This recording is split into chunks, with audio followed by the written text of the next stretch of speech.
페네마이크 기사입니다. 문영배 재판관 우리법 연구에 공조 이탈했나.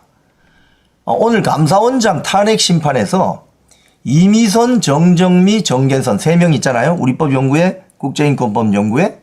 여기는 별개의 의견을 내었는데 문영배는 별개의 의견을 내지 않고 소위 말해서 보수, 중도 보수 재판관들의 전체 전원일치 의견에 그냥 묻어갔다는 거예요. 이게 왜 이럴까?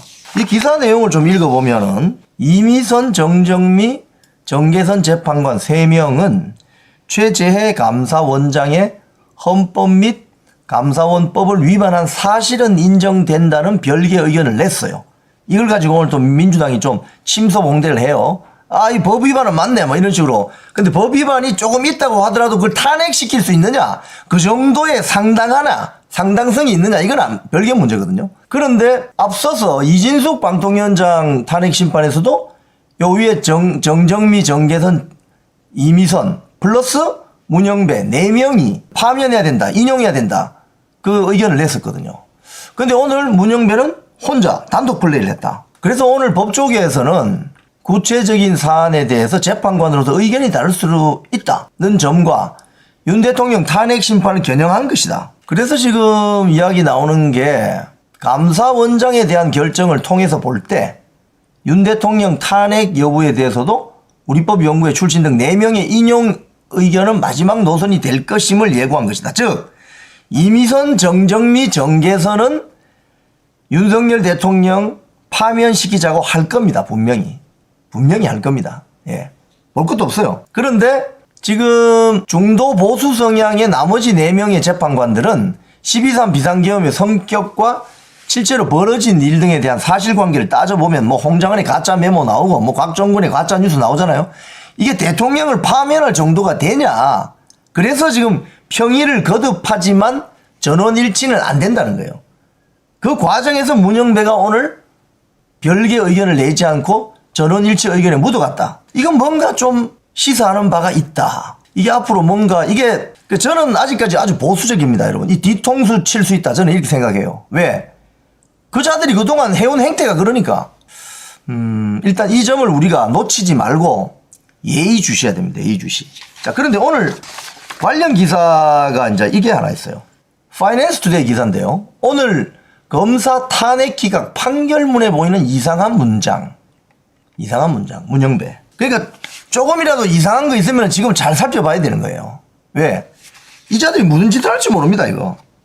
여기 보면 헌법재판소가 국회에 탄핵 소추한 의결에 대해서 부수적으로 정치적 목적이나 동기가 내포되었다 하더라도 탄핵 소추권이 남용됐다고 단정할 수는 없다. 즉 국회가 그런 결정을 할 수 있는 폭넓은 재량권이 있다고 해준 거죠. 그러면 이런 취지라면 윤석열 대통령 탄핵 심판에도 이런 논리를 동원해서 국회가 정치적 목적이나 동기가 조금 내포되어 있다 하더라도 탄핵 소추권 남용은 아니다. 이러면서 국회 손을 들어줄 수가 있다는 거예요. 네. 그래서 이 점이 지금 굉장히 조심스러운 부분이다. 그래서 이 해당 문구에 대해서 전문가들은 이렇게 이야기합니다. 윤석열 대통령 탄핵 심판 선고를 앞두고 헌법재판소가 스스로 국회의 그 무리한 탄핵 소추 행태에 대해서 면죄부를 주려고 이 말을 살짝 끼워 놓는 거 아니냐. 이런 지금 걱정이 나옵니다. 그래서 결국은 이거죠. 헌법재판소가 국회의 고유권한을 폭넓게 인정하는 것을 보니까 대통령의 고유권한 역시 폭넓게 인정받을 것이라는 반응도 있지만 반대로 대통령보다는 국민들이 직접 선출한 300명이 있는 국회의 재량권을 폭넓게 인정해 주려고 하는 게 아니냐. 이런 어떤 지금 우려가 나오는 거죠. 지금 또 하나 우려점은 이것도 한번 봐야 됩니다. 이게 뭐냐면 나비효과입니다. 나비효과. 오늘 이 기각 결정에 대한 나비효과. 뭐 그거보다는 뒷부분에 가면 앞에 부분은 다 아시는 내용이고 어떤 내용이 있냐면 이런 내용이 있어요. 문영배 헌법재판소 소장 대행의 경우 이재명 민주당 대표와의 친분설, 술친구라 그랬잖아요. 술친구. 응? 우리법 연구의 소속이었던 점이 구설수에 오르내린 바 있다. 정계선의 재판관은 남편 황필규 변호사와 국회 측 변호인인 김희수 변호사 관계가 논란이 됐다. 이미선 재판관은 동생이 이상희 민변 출신의 이상희 변호사인데 윤석열 대통령 퇴진운동에 등이 앞장서는 인물이다. 그런데 왜 이미선 정계선이는 오늘 별개 의견을 냈는데 문영배는 왜 안 냈냐 이거지. 이 수상하다는 거지 지금. 수상합니다 지금. 문영배는 이미 이재명하고 친분설이 있다는 거예요. 이미 오래전부터. 왜 이렇게 했을까? 뭔가 다음 윤석열 대통령 심판에서 어떤 작전을 쓰기 위한 페인트 모션 아닌가? 이런 조금 걱정, 우려, 관측도 해볼 필요가 있죠.